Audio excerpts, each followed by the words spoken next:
오늘 우리에게 주신 하나님의 말씀, 계속해서 에베소서 말씀, 오늘은 3장의 후반부를 함께 읽겠습니다. 7절부터 13절까지 말씀 함께 보시겠습니다.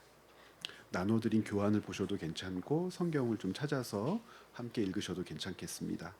한 절씩 나누어서 읽죠. 제가 먼저 7절을 읽겠습니다. 이 복음을 위하여 그의 능력이 역사하시는 대로 내게 주신 하나님의 은혜의 선물을 따라 내가 일꾼이 되었노라.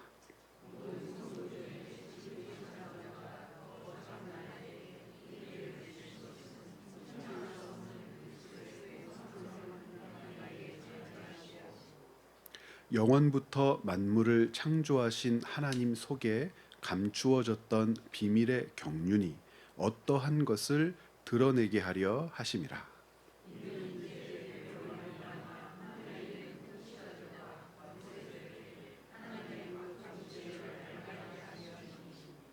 곧 영원부터 우리 주 그리스도 예수 안에서 예정하신 뜻대로 하신 것이라.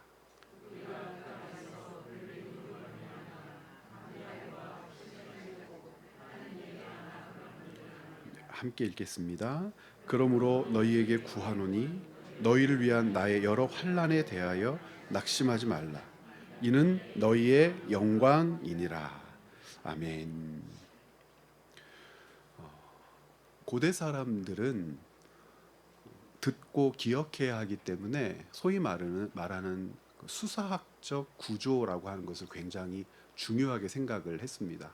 지금처럼 책이 흔하고 누구든지 글을 써서 보낼 수 있고 글을 읽을 수 있고 메시지를 확인할 수 있는 그런 세상이 아니었기 때문에 문자를 읽고 문자를 간직한다는 것 자체가 제한된 그리고 특별한 어떤 사람들에게만 해당되는 일이었었기 때문에 대다수의 사람들에게 있어서 기록된 문자는 듣고 기억하는 것으로 여겨졌죠. 그래서 이 에베소서 말씀을 읽으면서도 그 당시의 특징들을 여러분들이 확인하고 찾아보면서 그래서 이와 같은 방식으로 이 문장과 문단이 반복되는구나라고 하는 사실들을 확인할 수 있다면 아마 여러분들은 어느 정도 성경을 이제 잘 읽어내고 있다는 그 증거를 스스로 확인하게 된다 할 수 있겠습니다. 무슨 말이냐면 에베소서 3장 7절부터 13절을 읽었는데 이 7절부터 13절은 1절부터 6절이 같은 본질적인 내용이 반복되고 있는 문단으로 이루어졌습니다. 주된 내용은 무엇이냐면 바울 자신이 누구인가, 어떤 사역자인가, 무엇을 위해서 부름받은 존재인가, 그 부름받음이 어떤 의미가 있는가, 그러니까 무엇을 위해 부름받았다고 했는데 그 무엇이 과연 무엇인가, 그러니까 이것을 설명하는데 3장 1절에서 6절에 이미 한번 설명을 했습니다. 그런데 다른 관점에서 다시 7절부터 13절에 설명을 하는데 이 다른 관점이라고 하는 말은 방금 말씀드렸던 것처럼 본질적인 내용이 바뀌었다는 게 아니라 새로운 내용이 등장했다는 뜻이 아니라 이렇게 설명한 것을 이렇게도 설명한다는 뜻입니다. 여러분 3장 1절과 2절이 혹시 기억나십니까? 바울이 자기 자신을 소개할 때 뭐라고 소개했죠? 예수 그리스도의 복음을 위해서. 누구를 위한 복음입니까? 이방인을 위한 복음을 위해서 나는 갇힌 사람이다 라고 하는 표현을 3장 1절에서 이야기하죠. 이방인을 위한 예수의 사람이다. 그러니까 바울이 자기 자신을 소개할 때 그렇게 소개하는 거예요. 그러니까 이방인을 위해서 자기 자신을 불렀다, 자기 자신을 세웠다, 자기를 이방인의 사도로 주님께서 임명하셨다. 이런 표현은 바울 서신에 여러 번 등장하죠. 우리가 지난번에 그 부분들을 여러 번 확인했었습니다. 그런데 이 에베소서에서는 그와 같은 표현을 3장 1절에서 어떻게 하고 있냐면 이방인을 위한 예수의 사람이다. 그래서 그 예수의 일로 이방인을 위해서 내가 갇혔다라고 얘기죠. 그럼 핵심은 3장 1절에서 핵심은 무엇이죠? 이방인을 위해 갇혔다. 왜 갇혔습니까? 예수의 사람으로 부름을 받아서 예수의 사람으로 그 부름받은 목적대로 살았기 때문에 갇혔다. 그 갇힌 이 일들을 하나님께서 내게 맡겨주신 일을 감당하는 나로 살아내게 하고 계시다. 그러니까 이것을 지금 설명하고 있는 것이 3장 1절에 기록이 되어 있단 말입니다. 이 3장 1절이 7절에서는 어떻게 소개되고 있는지를 한번 보십시오. 7절 같이 한번 읽어볼까요? 이 복음을 위하여 그의 능력이 역사하시는 대로 내게 주신 하나님의 은혜의 선물을 따라 내가 일꾼이 되었노라 라고 이야기를 하죠. 그 동일한 내용이 다른 관점에서 다른 측면에서 설명되고 있다는 것을 알 수 있고 1절부터 3장 1절부터 6절에 있는 내용을 7절부터 13절에 있는 내용과 이렇게 비교해 보면서 읽으면 상호작용을 통해서 바울이 누구인지 여러분들이 조금 더 분명하게 확인할 수 있습니다. 이왕 정리한 김에 지난 몇 주 동안 들었던 내용을 짧게 한번 정리를 해보도록 하겠습니다. 자기는 이방인을 위해 하나님께서 부르신 예수의 사람이다. 그 이방인을 위하여 사역하다가 나는 갇혔다. 그 이방인을 위해 사역하도록 하나님께서는 자신에게 두 가지 은혜의 선물, 역사를 허락해 주셨다라고 얘기합니다. 첫 번째는 무엇이었냐면 계시였었고 두 번째는 무엇이었죠? 위임이었습니다. 계시는 왜 필요했습니까? 나는 예수의 사람이에요. 예수를 위한 사람이에요. 이방인을 위해서 이 예수의 일을 증거하는 일이 하나님께서 바울을 부르신 목적이에요. 그러니까 예수의 일을 이방인에게 전해야 되는데 예수의 일이라고 하는 것이 한동안 자신에게도 무엇으로 묶여 있었습니까? 미스테리온이었죠. 비밀로 묶여 있었어요. 그런데 전하도록 하기 위하여 자기를 부르셨기 때문이기도 하고 자기로 말미암아 전하기 전에 먼저 믿고 알고 고백하게 하기 위하여 그 비밀로 묶여 있던 것을 열어 펼쳐 보여주시고 깨닫게 하셨다고 그랬어요. 그 비밀을 열었을 때, 그 비밀을 알게 되었을 때 그 비밀이 바울에게 복음이 되었다고 그랬습니다. 그래서 이 계시라고 하는 것은 비밀을 여는 열쇠였고 계시, 하나님의 말씀을 통하여 그 비밀을 열었더니 예수 사건이 복음이라고 하는 사실을 깨닫게 되었다는 말입니다. 그래서 하나님께서는 바울에게 계시를 주셨어요. 비밀을 여는 열쇠를 주신 것이고 그래서 그 복음을 만났고 그 복음을 붙들어서 전하는 사람으로 살게 되었는데 바로 이 부분 전하는 사람으로 사는데 그것은 아무나 그렇게 할 수 있는 일이 아니고 하나님께서 자기에게 그 일을 맡겨주셨다라고 하는 측면에서 위임받은 하나님의 종이라고 하는 사실을 1절부터 6절에서 반복해서 설명하고 있죠. 그래서 결국 우리가 깨달은 것은 두 가지였습니다. 하나님께서는 바울에게 이방인을 위한 하나님의 역사를 감당하는 사람으로 살게 하기 위하여 계시하셨고 두 번째는 그에게 그 소임을 위임하셨다는 사실이고 그것을 깨닫는 바울은 그 비밀을 열고 복음으로 받고 믿었고 그 비밀이 바울에게 복음이 되었을 때 그 복음을 이방인에게 혹은 온 세상에게 전파하는 사람의 삶을 살게 되었다라고 하는 것이 3장 1절부터 6절에 있는 이야기였습니다.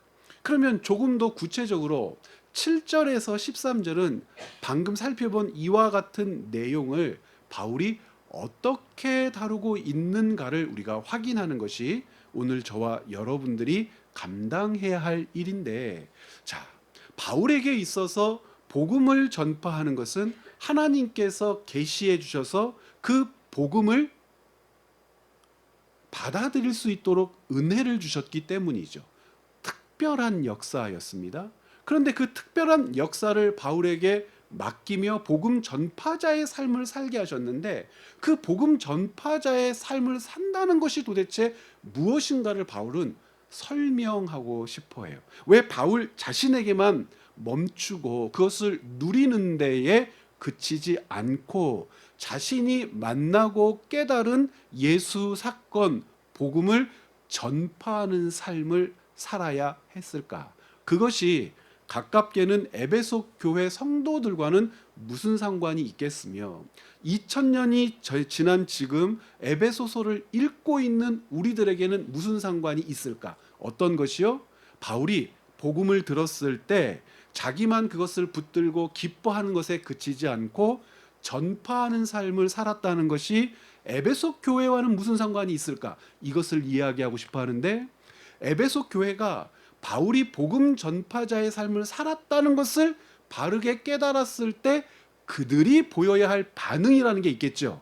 그러면 지금 이 말씀을 우리에게 주셨다는 건 에베소 교회가 바울이 복음 전파자의 삶을 살았다는 것을 깨닫게 되었을 때 보여야 할 반응이 있다면, 지금 우리들도 동일하게 바울이 복음 전파자가 되었다는 사실을 통하여 우리가 하나님 앞에서 깨닫고 보여야 할 반응이 있다는 겁니다. 그 반응이 무엇인지까지를 살펴보는 것을 이 3장 7절부터 13절 말씀을 우리가 함께 공부하는데 목적으로 삼도록 하겠습니다. 그래서 바울에게 맡겨진 일을 제가 두 문장으로 이렇게 정리를 했어요. 비밀이 있었죠. 그런데 이 비밀은 어떤 특징을 가지고 있었죠? 감추는 것을 목적으로 하지 않고 드러내는 것을 목적으로 하는 신비였습니다. 그런데 누구나 아무나 원하는 때에 드러내거나 확인할 수 있는 것이 아니라 어떻게만 드러날 수 있었냐면, 하나님께서 계시로 그것을 알게 하셨을 때, 알게 된 사람들만 그 비밀에 접근할 수 있고 그 비밀을 발견할 수 있는데, 그 비밀이 드러나고 알게 되었을 때 사람들은 그것을 뭐라고 부르더라? 복음이라고 부르더라. 그래서 비밀이란 바울에게 계시된 진리로서 무엇이었습니까? 복음이었죠. 그래서 비밀과 복음이라고 하는 말은 바울에게 같은 말입니다.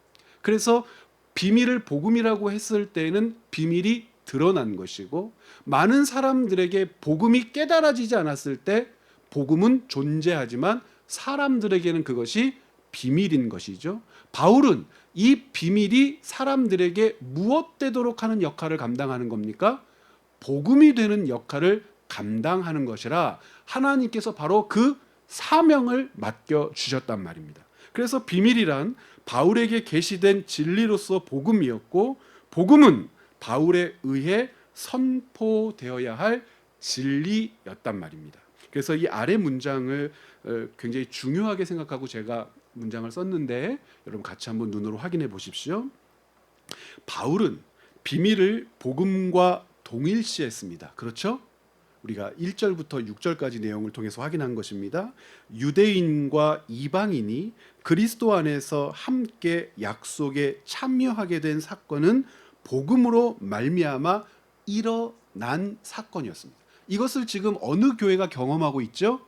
에베소 교회가 경험하고 있고, 여기에서 유대인과 이방인의 하나됨을 에베소 교회가 누렸다면, 우리가 확장 지어서 깨달아야 할 개념에서 이방인이라고 하는 존재는 이제 달리 해석되어져야 한다고 말씀드린 적이 있습니다.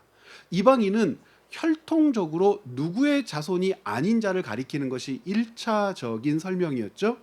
아브라함의 자손이 아닌 자를 이방인이라고 불렀는데, 이 비밀과 복음의 관계를 생각해 보니 어떤 자들이 계속해서 이방인으로 남을 수가 있습니까? 비밀을 복음으로 받아들일 수 없는 자들이. 그럼 비밀을 복음으로 받아들일 수 없다라고 하는 것은 하나님께서 그들에게 무엇하지 않으신 겁니까? 은혜의 선물로서 계시를 허락하지 않으신 거죠. 깨닫도록 허락하지 않으신 거죠. 그런데 유대인들은 착각하며 오해하며 여기까지 오다 보니 에베소 교회 안에도 유대인과 이방인이라고 하는 개념을 1차적인 차원에서만 나누고 분리하는 그런 어리석은 자들이 생겨났단 말입니다. 그래서 그들 가운데는 심지어 어떤 일들을 벌이기도 했어요. 디모데 전서를 읽어보면 족보를 자랑하기도 하고, 그렇죠?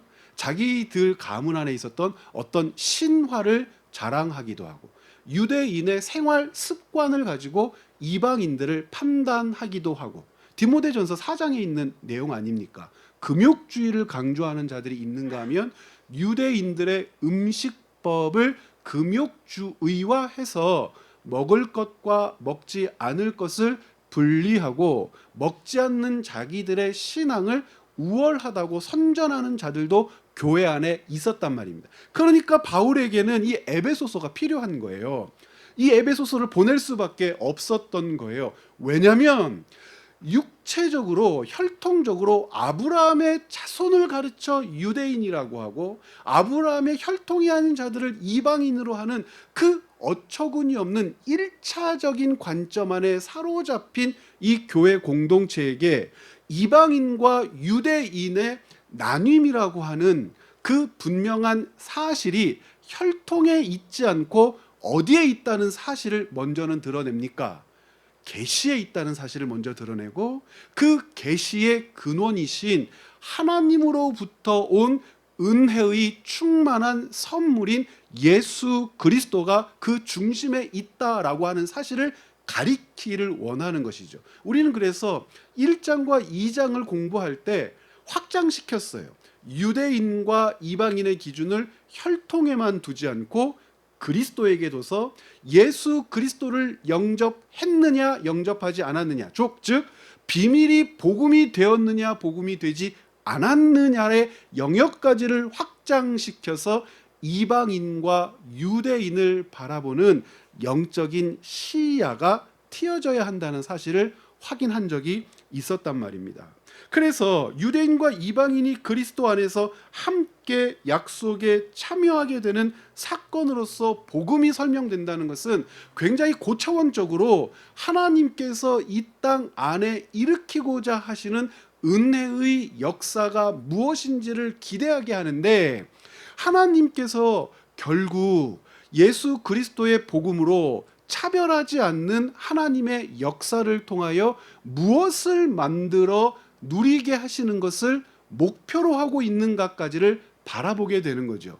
그래서 교회를 가르치는 거죠. 교회를 가리켜 그리스도의 몸이라고 했는데 그 몸의 지체가 된 자들은 혈통으로만 되는 것이 아니요, 복음으로 만들어지는 역사이며 복음으로 말미암아 예수 그리스도의 몸이 되었을 때 그 거룩한 연합으로 누리는 영광과 생명의 깊이와 기쁨을 하나님께서는 쥐고 준비하여 지금도 베풀기를 원하시고, 바울은 바로 이와 같은 하나님의 역사에 부름받은 거룩한 일꾼이 되었다라고 하는 겁니다. 그러면 이 거룩한 일꾼의 역할이라고 하는 것이 바울 한 사람에게만 제한된 일이냐? 그게 아니라는 거죠. 복음이 그 비밀을 알렸고 사람들이 그것을 듣고 믿고 경험했기 때문에 연합이라고 하는 것이 에베소 교회 안에도 실제가 되었단 말입니다. 비밀이란 그래서 바울에게 계시된 진리로서 복음이었고, 복음은 본질상 바울에 의해 선포되어야 할 진리였죠. 복음은 선포되어야 할 진리였단 말입니다. 이것은 의무예요. 그래서 바울은 이 둘을 분리하지 않아요. 비밀과 복음을 분리하지 않아요. 자기는 비밀을 복음으로 깨닫게 된 존재고, 이방인들은 복음을 아직 비밀의 영역에서 확인하고 알지 못하는 존재들이란 말입니다. 그래서 하나님의 계시는, 즉 비밀을 복음이 되게 하심은 선포를 위해 주어졌고, 선포는 계시의 내용을 드러내기 위해 바울이 감당해야 될 거룩한 수고였습니다. 이 거룩한 수고로 에베소 교회가 설립된 것이죠.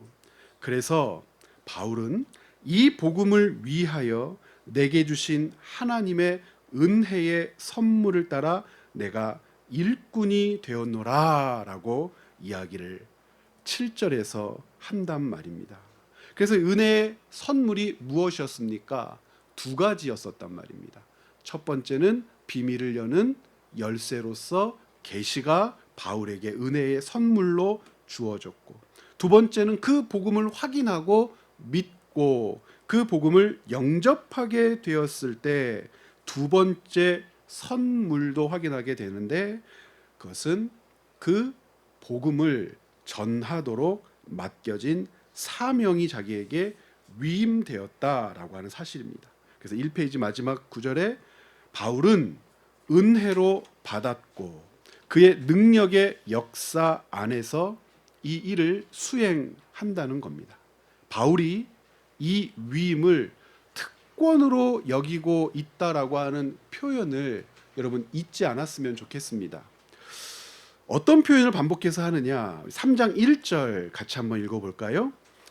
이러므로 그리스도 예수의 일로 너희 이방인을 위하여 갇힌 자 된 나 바울이 말하거니와. 자, 4장 1절에도 동일한 표현이 등장하게 되는데 2페이지 중간에 있습니다. 같이 한번 읽어볼게요. 그러므로 주 안에서 갇힌 내가 너희를 권하노니 너희가 부르심을 받은 일에 합당하게 행한다. 자, 어떤 표현이 반복되고 있습니까? 갇힌 나라고 하는 표현이 반복되고 있죠. 그래서 이 에베소서가 옥중서신이라고 하는 것을 우리가 반복해서 확인하고 있는데, 이 갇혔다라고 하는 것, 이 갇혔다라고 하는 표현이 왜 이렇게 반복해서 사용되고 있는 걸까? 갇혔다, 이 갇혔다라고 하는 표현 자체를 통해서 우리가 확인해야 될 게 뭘까? 어떤 거냐면 바울은 자기를 낮춰요. 이유는 다른 데 있지 않습니다. 자기에게 맡겨진 직무를 강조하기 위함입니다. 자기에게 맡겨진 직무. 어떤 직무가 맡겨졌습니까? 복음을 전파하는 거룩한 소임이 맡겨졌어요. 그러니까 복음을 전파하는 거룩한 소임을 강조하고 그것이 얼마나 대단하고 소중한가를 강조하기 위해서 자기 스스로를 낮추고 있는 거예요. 그러니까 자기의 형편이나 처한 상황이 어떻다라고 하는 정보를 주기 위해서 옥에 갇혔다라고 하는 표현을 쓰는 것이 아니고 3장 1절 이하를 읽어보고 4장 1절 이하를 읽어보면 갇혔다라고 하는 표현으로 강조하고 싶은 것이 있는데, 자기가 옥에 갇혔다는 사실이 아니라 자기 같은 존재를 통해서 하나님께서 지금 무엇을 하고 계시는지를 강조하고 싶어 하더라는 겁니다. 먼저 이 페이지의 중간 단락을 그래서 먼저 한번 살펴보도록 하지요. 갇혔다. 이 사람은 복음 전파자예요. 예수 사건을 전파하는 과정에서 옥에 갇히는 일이 발생하게 됩니다.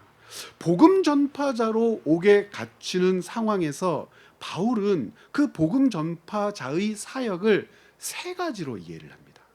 그러니까 옥에 갇힐 만큼의 상황까지도 감내하면서 살아내야 할 세 가지 갈래의 감당해야 될 일이 있다는 겁니다. 이 페이지 중간에 보면 그 첫 번째는 무엇이냐면 복음 전파자에게 하나님께서는 어떤 대상을 맡기셨고, 두 번째는 그 대상에게 감당해야 될 내용이 무엇인지를 맡기셨다고 3장 8절에서 이야기해요. 3장 8절 한번 같이 한번 읽어보죠. 모든 성도 중에 지극히 작은 자보다 더 작은 나에게 이 은혜를 주신 것은 측량할 수 없는 그리스도의 풍성함을 이방인에게 전하게 하시고. 자, 보세요. 7절과 8절을 읽어도 그렇고 3장 1절을 읽어도 그렇고 4장 1절을 읽어도 그렇고 자기를 낮추는 이유가 무엇인지 확인되고 있습니까? 맡겨진 소임이 얼마나 강한지, 옥에 갇혔다라고 하는 사실을 통해서 뭐가 강조되냐면 나 같은 것을 예수의 사람으로 이방인을 위해 부르셨다라고 하는 것을 강조한단 말이에요. 3장 8절에서도 마찬가지예요. 자기는 지극히 작아요. 자기 이름 자체가 그렇지 않습니까? 자기는 지극히 작은 존재예요. 옥에 갇힌 존재예요. 작고 옥에 갇히고 그 어떤 것도 자랑할 수 없는 내게 하나님께서는 대상을 맡기셨다. 이방인을 맡기셨다. 이방인을 어떻게 이해하자고 그랬죠?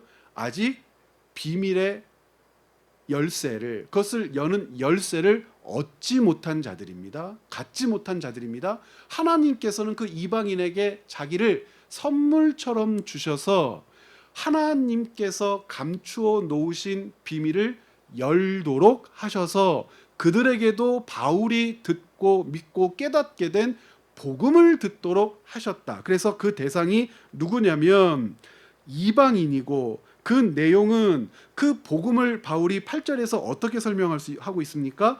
측량할 수 없는 그리스도의 풍성함을 전한다라고 얘기하고 있죠. 측량할 수 없는 그리스도의 풍성함을 전한다. 복음이라고 하는 것이 사람들에게 들려지고 이방인에게 비밀이 복음으로 받아들여지게 되었을 때 무엇을 깨닫게 됩니까? 세 번째 줄에 있는 것처럼 결핍을 메우는 단순한 정보가 아니죠. 예수 사건은, 복음은 어떤 모자란 것을 채워주거나 부족한 것을 회복시켜주는 결핍을 메우는 정보가 아니라 예수를 복음으로 알고 믿고 영접하게 되었을 때 무한한 풍성함 자체인 그리스도가 그들 전체를 채우는 풍성한 선물이 될 거라고 얘기합니다. 즉 하나님께서 맡기신 복음 전파자의 사명의 첫 번째 소임, 그 첫 번째 소임으로 나타날 역사는 하나님께서 누구를 주목하고 계신다는 사실을 드러내고요, 이방인을 주목하고 계신다는 사실을 드러내고, 바울이라고 하는 소임 맡은 자를 통하여 그리스도의 풍성함을 전하게 하시려고 바울을 불렀다라고 하는 것이죠. 두 번째는 무엇을 맡기셨냐라고 했을 때 바울에게 맡겨진 일의 사역의 방향에 대해서 이야기합니다. 그 방향에 대해서 이야기한다. 9절에 이렇게 되어 있어요. 9절 한번 같이 한번 읽어볼까요? 영원부터 만물을 창조하신 하나님 속에 감추었던 비밀의 경륜이 어떠한 것을 드러내게 하려 하심이라. 자, 영원부터 만물을 창조하신 하나님 속에 감추어졌던 비밀의 경륜이, 그런데 이 비밀의 경륜이 결국에는 어떻게 됩니까? 드러나게 하십니다. 누구에게 드러나게 하십니까? 앞에서는 이방인에게, 그리고 이방인이라고 불렀지만 결국 이방인은 누구를 지칭하는 모든 표현입니까? 모든 사람을 표현하는 전체적인 표현입니다. 그것을 듣고 영접하느냐 영접하지 않느냐를 따지기 전에 하나님께서는 감추어졌던 비밀이 모든 사람에게 드러나기를 기대하고 계신다라고 하는 거죠. 바울은 그 정체성을 가지고 이 세상에서 맡기워진 사명을 감당하며 삽니다. 모든 사람에게. 이 모든 사람에게라고 하는 말 때문에 결국 자기 자신을 왜 그렇게 소개했는지를 알게 돼요. 바울을, 자기 자신을 반복해서 어떤 존재라고 얘기하고 있고요, 갇혔다라고 얘기를 하고 있고요, 그리고 자기 자신을 이야기할 때 뭐라고 얘기한다고요? 누구보다도 작다, 부족하다, 죄인 중에 괴수다. 자기 자신을 설명할 때 끊임없이 낮추죠. 이유는 이 복음이 가지고 있는 방향성 때문에 그렇습니다. 무엇을 목적으로 하고 있는지 그 방향성을 강조하기 위한 바울의 시도이고 설명이기 때문에 그렇습니다. 모든 사람이라고 하는 말의 핵심, 모든 사람이라고 하는 말의 개념은 전체라고 하는 뜻이 첫 번째 의미겠지만, 더 중요한 것, 감추어졌던 것이 모든 사람에게 드러나기를 원한다라고 했을 때, 여기서 모든이라고 하는 개념은 차별이 없다라고 하는 개념으로 인식을 해야 합니다. 성경에서 나타나는 모든이라고 하는 숨겨진 뜻은 다 이렇게 해석하는 것이 옳습니다. 전체, 많다, 크다, 누구나라고 하는 것이 1차적 의미이겠지만, 이 의미가 가지고 있는 깊이적인 측면에서 이와 같은 내용은 차별이 없다라고 하는 거죠. 그러면 이 차별이 없다라고 하는 개념 때문에 하나님의 감추어진 그 비밀의 경륜이 차별 없이 나타난다라고 할 때 가장 감사할 사람은 누구입니까? 죄인이겠죠. 그리고 누구입니까? 자랑할 것이 없는 사람이겠죠. 그리고 누구입니까? 스스로의 운명도 결정할 수 없는 작은 자들이겠죠. 그러면 그 자들에게까지 하나님께서는 어떤 계획을 가지고 계신다는 거예요? 비밀의 경륜을 복음으로 드러내려는 계획을 가지고 계신다는 겁니다.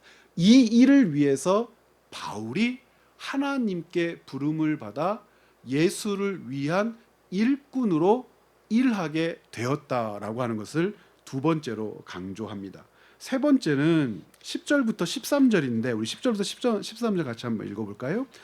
이는 이제 교회로 말미암아 하늘에 있는 통치자들과 권세들에게 하나님의 각종 지혜를 알게 하려 하심이니 곧 영원부터 우리 주 그리스도 예수 안에서 예정하신 뜻대로 하신 것이라. 우리가 그 안에서 그를 믿음으로 말미암아 담대함과 확신을 가지고 하나님께 나아감을 얻느니라. 그러므로 너희에게 구하노니 너희를 위한 나의 여러 환난에 대하여 낙심하지 말라. 이는 너희의 영광이니라. 맡기신 일을 바울이 어떻게 인식하고 있는지를 이 10절부터 13절이 분명하게 가르쳐 주는데, 하나님께서 자기에게 맡기신 일의 규모, 크기, 영광의 정도를 바울은 어떻게 인식하고 있습니까? 모든 피조 세계의 변화를 바라보시며 하나님께서는 역사의 한 대목에서 바울과 같이 작은 자, 연약한 자, 낮은 자까지도 사용하셔서 비밀의 경륜을 복음이 되도록 드러내신다라고 말씀을 하십니다. 즉, 바울은 역사의 한 대목에서 수십 년 활동하고 이슬처럼 사라지는 존재로 없어지는 것이 아니라, 바울이라고 하는 존재가 활동했던 그 영역 안에서의 일은 무엇을 바라보게 하는 하나님의 역사냐면 우주적인 통치와 섭리를 회복할 구원의 역사의 과정 중에 하나로 바울에게 맡겨졌다는 인식입니다. 그래서 이 맡기신 일들을 통해서 바울이 기대하고 있는 바를 로마서에서는 이 에베소서 3장 10절부터 13절에 있는 말씀이 로마서 8장 22절, 23절 그 이하까지를 보면 탄식한다라고 하는 세 번의 반복으로 등장하게 돼요. 첫 번째는 무엇이 지금 탄식하고 있다고 얘기하고 있죠? 22절에 피조 세계가 탄식한다. 누구를 기다리며요? 그리스도의 오심을 기다리며. 두 번째는 구원받은 주의 백성들이 이 땅에서 탄식한다 그래요. 누가 오시기를 기다려요? 역시 예수 그리스도께서 오시기를 기다려요. 그리고 마지막에 성령께서 누구를 위하여 탄식한다고 되어 있어요? 작고 연약하고 부족한 우리를 위하여, 우리 안에서 우리의 삶을 바라보시며 붙드시며 하나님께서 주신 믿음의 경주를 포기하지 않도록 한없는 탄식으로 우리를 위하여 기도하고 계신다라고 이야기합니다. 그러니까 바울과 같은 존재를 역사의 한 대목에서 사용하신다는 것은 하나님께서는 알고 계신다는 거예요. 무엇을 알고 계신다는 겁니까? 죄로 말미암아 오염된 피조 세계의 탄식을 알고 계시고, 예수 그리스도께서 우리에게 복음이 된다는 사실을 믿는 자들이 그 복음을 붙들고 이 땅에서 살아내며 견뎌내야 할 삶의 탄식을 알고 계신다는 겁니다. 이 복음 전파자들이 시대마다, 역사마다, 때마다, 사건마다, 관계마다, 공동체마다 세워지고 전파한다라고 하는 것은 우리로 하여금, 듣는 자들로 하여금, 깨닫는 자들로 하여금 위로를 받게 하시고 하나님의 역사를 기대하게 하시며, 주님께서 지금도 자기 백성을 위하여 일하고 계신다는 사실을 신뢰하게 하는데, 첫 번째는 믿지 않는 자들에게 일하심으로 믿지 않는 자들이 비밀을 복음으로 믿게 되는 역사의 현장을 누리게 하시는 목적이 있고, 두 번째는 그 전파하는 자들로 말미암아 에베소서 8장 23절에 있는 말씀처럼 탄식하는 우리들도 위로하시는 하나님의 역사의 한 대목이 될 수 있다는 겁니다. 이게 왜 중요하냐면 복음 전파의 사명이라고 하는 것, 바울이 맡은 소임이라고 하는 것이 지난번에 우리가 몇 주 전에 살펴보았죠. 소명과 사명의 관계를 통해서 이 소명과 사명이라고 하는 것이 각각에게 다를 수는 있지 않습니까? 살면서 맡은 직임이 다 다를 수는 있지만 본질적으로 그것은 하나님으로부터 나와 우리에게 맡겨진 것이기 때문에 높고 낮음이 있어요. 귀하고 천함이 있습니까? 그런 것 없다 그랬습니다. 우리가 살아가는 직업이라든지 우리가 감당해야 될 어떤 일이라든지 맡은 소임 자체의 모양이 다르고 내용이 다르지만, 모양과 내용이 다르다고 해서 하나님께서 이 땅을 붙들며 다스리며 통치하시는 그 역사가 다른 것은 아니란 말입니다. 그 역사를 위하여 우리를 사용하시는 거죠. 마치 이것과 똑같아요. 그 역사를 위하여 우리를 사용하시기 때문에 어떤 사람의 부대끼는 삶이 어떤 사람을 위하여 있는 것이고, 어떤 사람의 고단한 삶이 또 다른 사람의 위로가 되기도 하면서, 이것들이 하나하나 맞춰지고 결합되고 연합되어 결국 큰 것으로 확인되어지게 되는 순간 우리는 무엇을 목격하게 되냐면, 만물을 붙들며 통치하고 다스리시는 하나님의 역사를 인정하게 되고, 그 안에 내가 있다라고 하는 사실을 고백하게 된다는 겁니다. 바울이 지금 자기가 어떤 소임을 맡은 자인지를 교회에 설명할 때 바로 이 관점 안으로 에베소 교회 성도들이 들어와 주기를 바라고 있단 말입니다. 이 사실을 깨닫는 것과 깨닫지 않는 것은 굉장히 큰 차이가 있죠. 왜 그러냐면 하나님께서 베풀어 주신 비밀의 경륜은 뭐가 없었습니까? 차별이 없는 모든 사람에게 주어진 것이었습니다. 그러면 그 모든 사람들이 드러난 비밀의 경륜의 복음으로 말미암아 하나님께서 이 땅 가운데 맡겨주신 소임을 감당하게 되면 어떤 일이 일어나게 될까요? 어떤 일이 일어나게 될까요? 하나님이 조성하신 이 피조 세계 가운데에 탄식을 어루만지고 하나님의 사람들로 부름받은 자들의 탄식을 어루만지며 우리 안에서 흘러나오는 탄식을 서로가 어루만져 하나님의 일의 목적과 뜻과 결과를 소망 중에 기다리며 살아내도록 돕고 세우고 바치고 동행하고 결속하는 역사가 일어나지 않겠냐는 거예요. 자, 복음으로 살면서 왜 실망할까? 하나님의 사람으로 살면서 왜 좌절할까? 하나님의 역사라고 하는 것을 배웠음에도 불구하고 왜 우리는 하나님의 그 놀라운 역사를 붙들어 내지 못할까? 믿음이 없기 때문에? 그것도 맞겠죠. 하나님을 신뢰하지 않기 때문에 그것도 맞겠죠. 그런데 바울이 바라보는 에베소서의 교회의 관점에서 보면 바울이 낮고 작은 자, 천한 자, 부족한 자로 있음에도 불구하고 하나님이 그에게 두 가지를 맡기셨다고 그랬어요.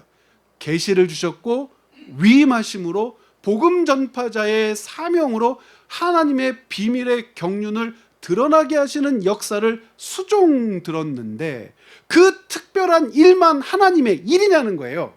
하나님께서 자기 백성들을 부르실 때 바울에게 주셨던 이 특별한 은혜라고 하는 것이 누구에게는 주어지고 누구에게는 주어지지 않았겠습니까? 왜 특별하다라는 이야기를 반복하고 있습니까? 특별하다라고 하는 것은 바울의 입장에서의 특별함이에요. 그것을 제가 2페이지에 이렇게 써놨어요. 같이 한번 볼까요?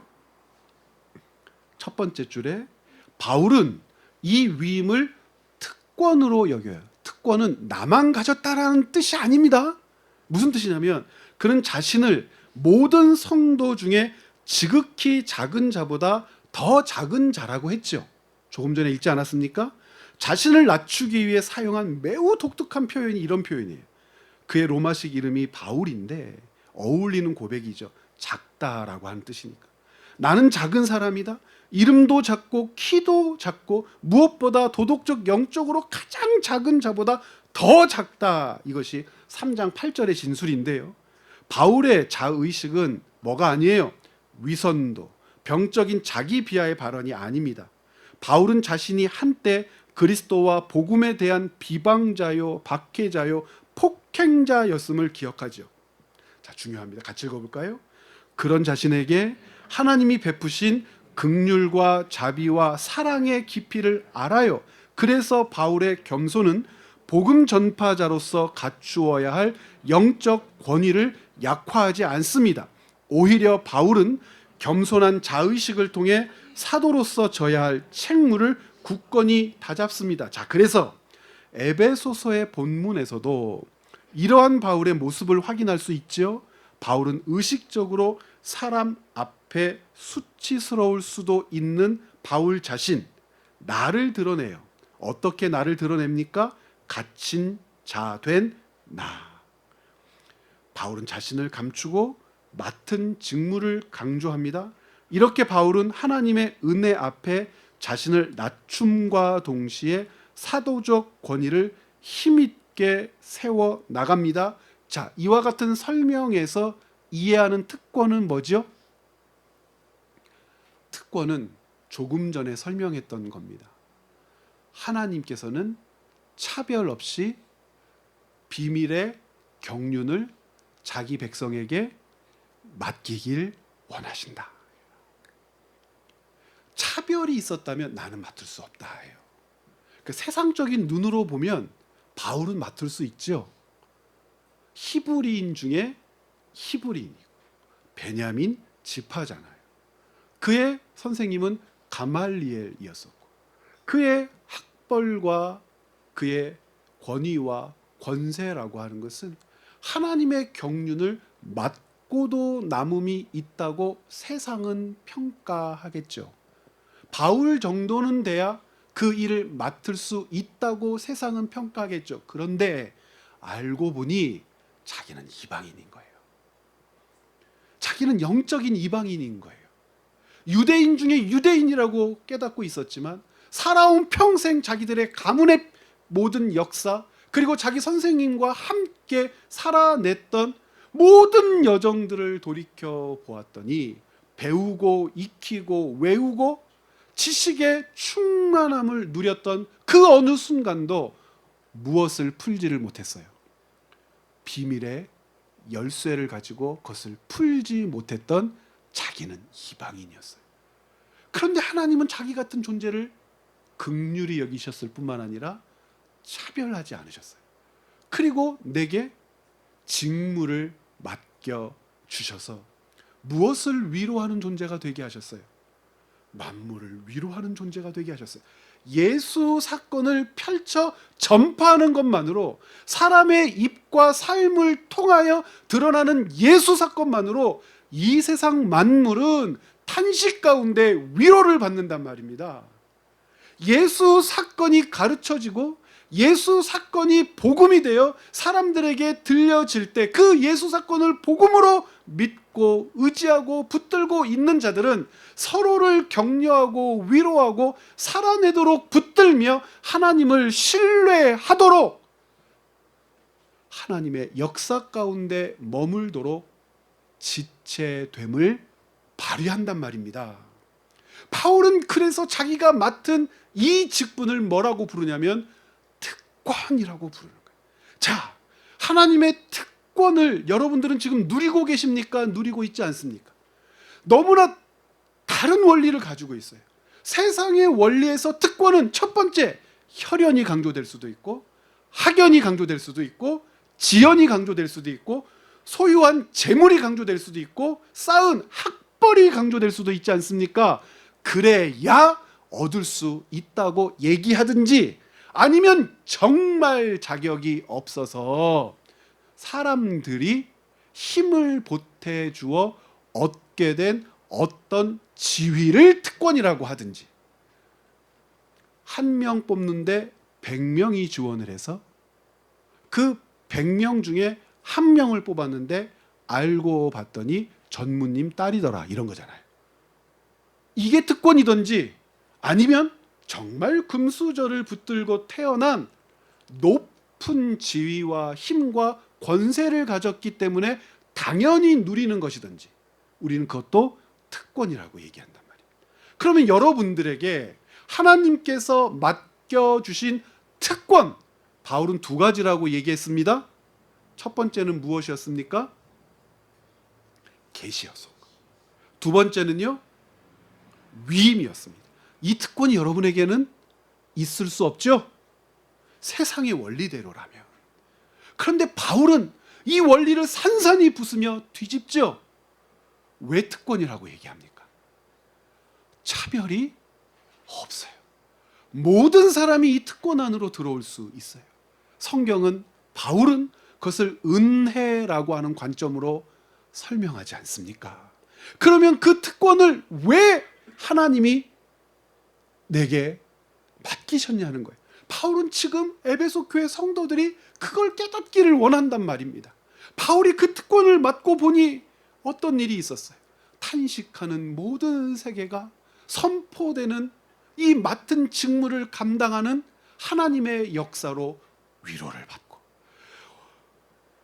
온 지구가 더워지고 온난화가 되고 엄청난 비가 쏟아지고 엄청나게 추워서 꽁꽁 얼어 죽고 세상이 망하나 보다라고 했지만, 그리스도의 복음 안에서 그리스도인들은 자연이 망가져서 세상이 망한다고 안 믿어요. 지키고 보호하고 감당해야 될 역할이 있다고는 믿지만, 세상의 마지막은 그리스도의 오심으로 온전한 충만과 회복으로 나아가고 있다라고 하는 사실을 우리는 의심하지 않아요. 세상은 망하는 것이 아니라 그리스도의 때에 가까워지는 것이라고 믿는 것이 우리예요.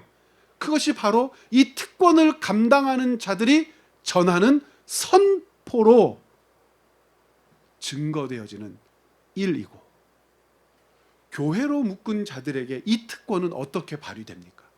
연약하고 힘들고 다치고 힘을 발휘할 수 없는 지체라도 바울이 감당한 것 같은 이 소임을 힘있게 성실하게 감당하는 자로 하여금, 그것이 부러져 사용을 못하든지, 그것이 다쳐 사용을 못하든지, 그것이 기능을 발휘할 수 없을 만큼 연약해져 있던지 절대 어떤 일이 벌어지지 않습니까? 버려지는 역사는 벌어지지 않아요. 왜 그래요? 짐을 나누어지고 감당하되, 나눠지고 감당하고 서고 동역할 수 있는 이유는 무엇입니까? 내가 그의 지체라고 하는 사실이 예수를 복음으로 믿고 들은 자에게 깨달아지고 삶으로 확정되기 때문이죠. 그리스도의 몸인 나는 그리스도의 몸인 지체를 위하여 있는 거예요.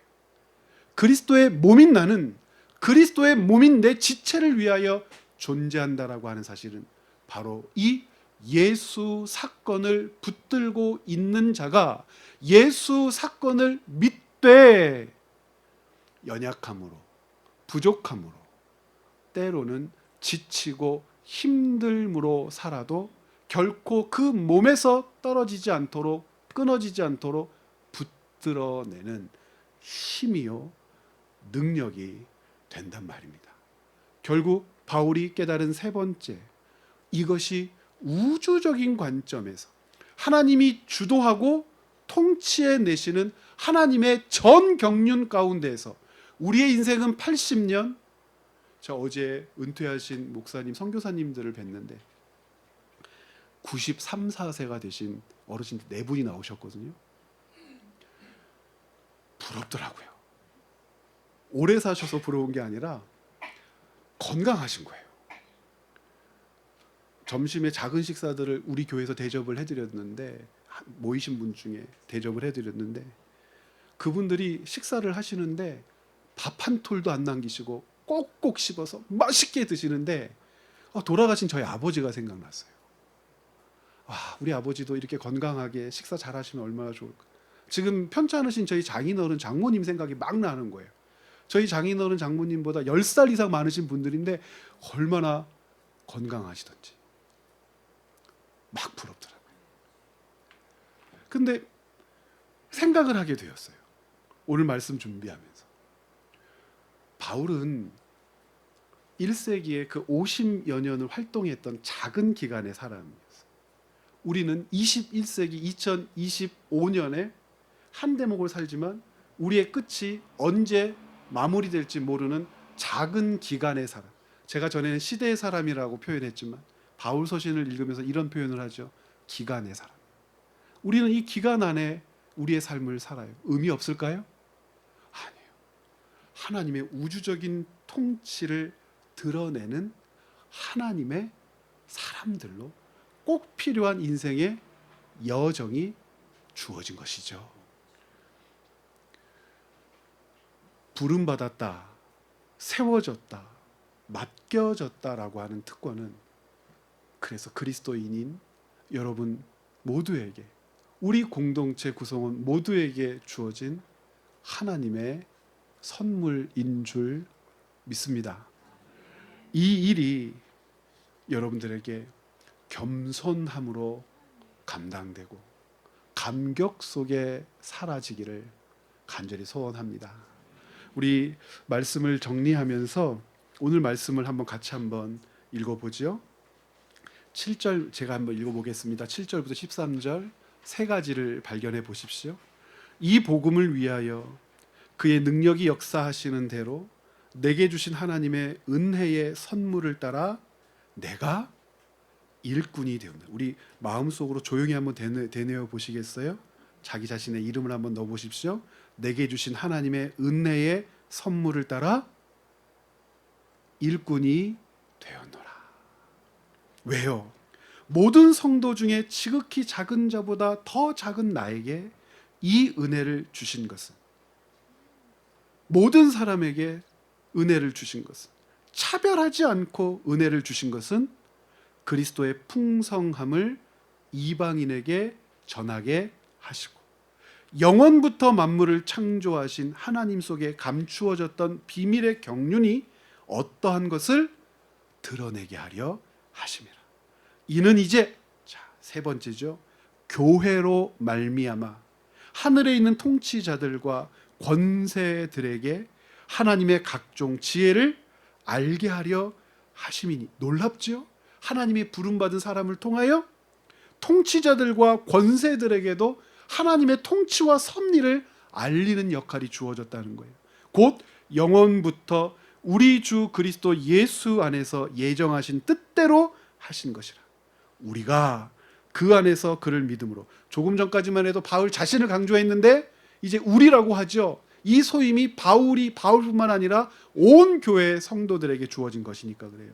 우리가 그 안에서 그를 믿음으로 말미암아 담대함과 확신을 가지고 하나님께 나아감을 얻느니라.